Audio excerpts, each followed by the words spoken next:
Hi guys, I'm Kayla with Artistic Religion and this is Makeup and Motivation. So if you're new to these style of videos, I sit down, do my makeup. I don't talk about the makeup, but if you are interested in the products that I'm using, everything will be listed down in the description box.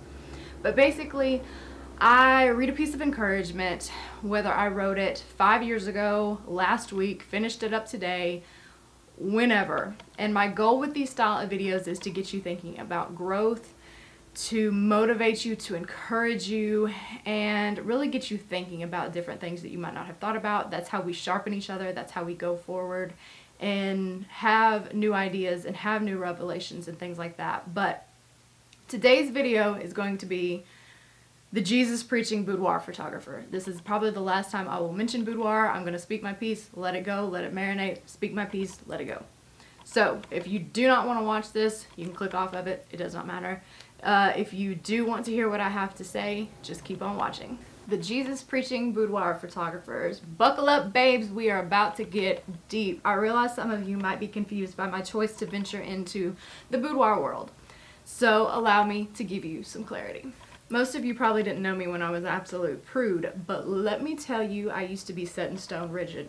There were times when I disapproved of almost anything that had a hint of freedom to it. I genuinely had hatred in my heart for people who weren't living right according to my standards. I was quite dogmatic, to say the least. I have since been freed of that mindset, and here's the thing. I'm following my own convictions. And if my convictions change, then so will I. But I feel no shame or shyness towards my evolving business. In fact, I'm quite thrilled to see my growth in every aspect.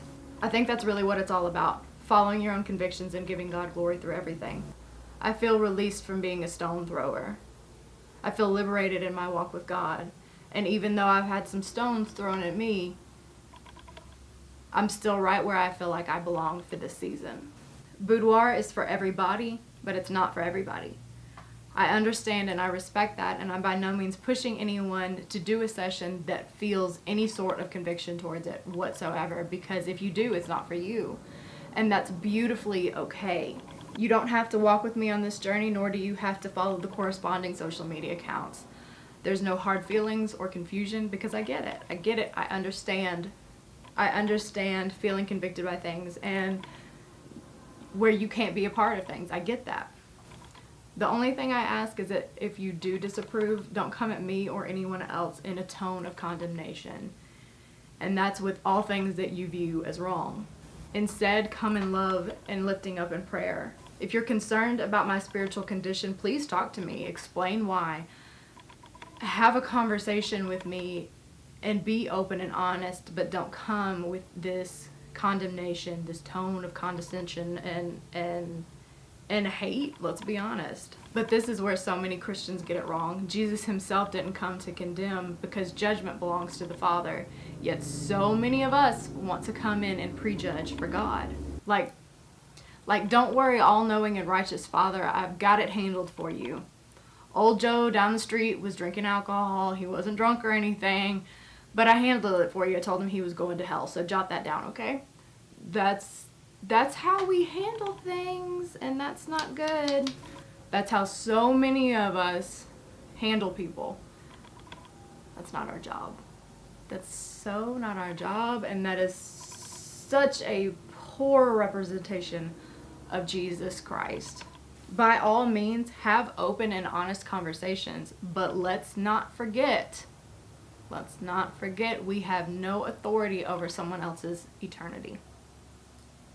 And thank Christ and him crucified for that we as people have no say in someone else's eternity. Because why? Because we would be damning people to the pit of hell if given the chance. And that's why people don't like us. If you want opportunities to lead people to Christ, stop acting like a holier-than-thou condescending prude. Jesus himself sat among sinners, but so many of us wouldn't want to be associated. We would not want to be associated with such people. It's hard to be a living witness when you're afraid of getting your hands dirty. If you want to make an impact on others, keep your mouth shut for a little while. To give people opportunity to tell you their stories, their reason for not believing, and allow them the space to sense that you're not there to condemn them.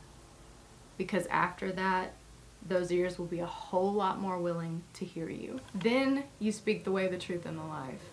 Jesus told people, go and sin no more. Not, oh my Father in heaven, what have you done? You've done this, you've done that. He didn't tell people that. He simply told them, go and sin no more. He sent them off with love. He sent them off with a good taste in their mouth, in the sense that, like, they're not so just beat down from somebody coming and just telling them all the things that they've done wrong. My goal has always been to encourage others, to motivate them, to help them grow through my own journey in life. If I can help someone, comfort them, or simply be a light to them, I've done my job. I saw photos taken by Hannah Rachel Photography of a woman who is about to undergo a double mastectomy. These photographs were capturing memories of this woman's unaltered body. The body God designed for her. The body that won't ever quite be the same again.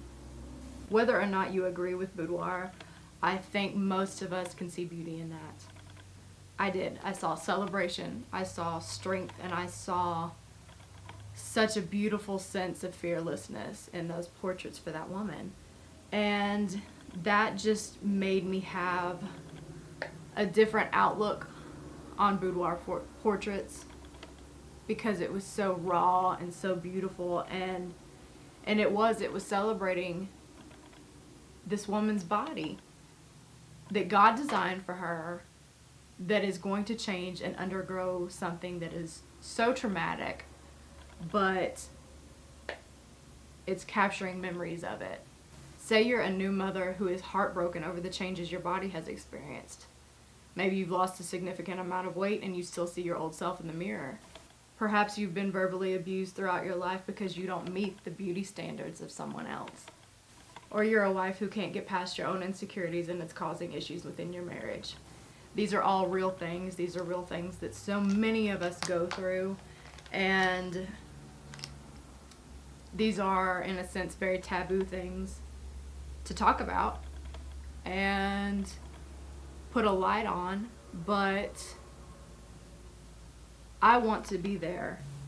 I want to help you face yourself and truly see yourself as you are, beautiful, unique, and valuable.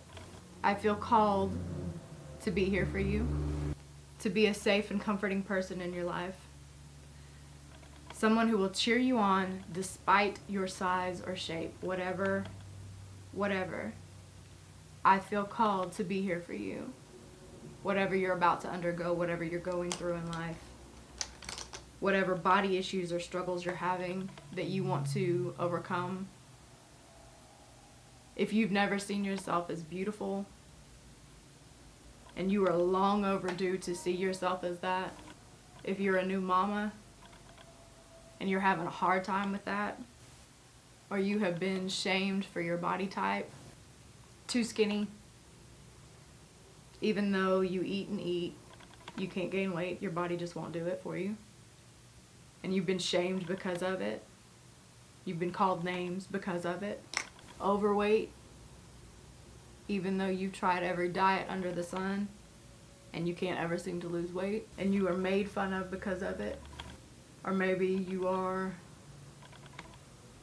at the age where you feel too old to be beautiful anymore. Maybe you've gotten out of an abusive relationship and you need to see yourself as yours again. Someone who has value, someone who's beautiful, even in a raw form. You have value, you're worthy of love, you're worth being. So yeah, I preach Jesus, I always will. And I also give him credit for who I am and for giving me a divine purpose and a voice. God handcrafted women. We're uniquely and wonderfully made, and I'm simply celebrating that. I encourage you all to stop with condemning people, because that doesn't speak Jesus. Jesus didn't come to the world to condemn it, but to give it life and to have it more abundantly. So I think there's a lot we need to work on. There's a lot I need to work on. There's growth we all need to have.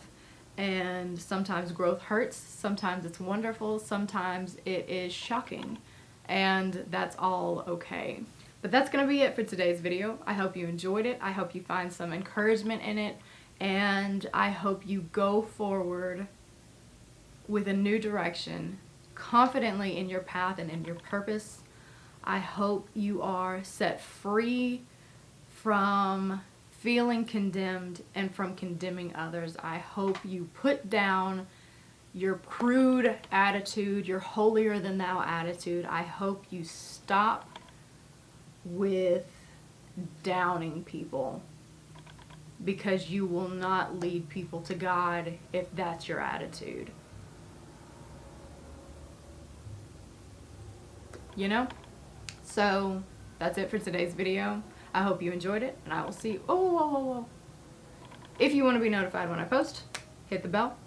If you want to watch my other videos that are like a year old, go do that. They're good. But other than that, I will see you guys in my next one. Bye, guys. You're just going to have to forgive the really overlined lips. It was a slip of the wrist.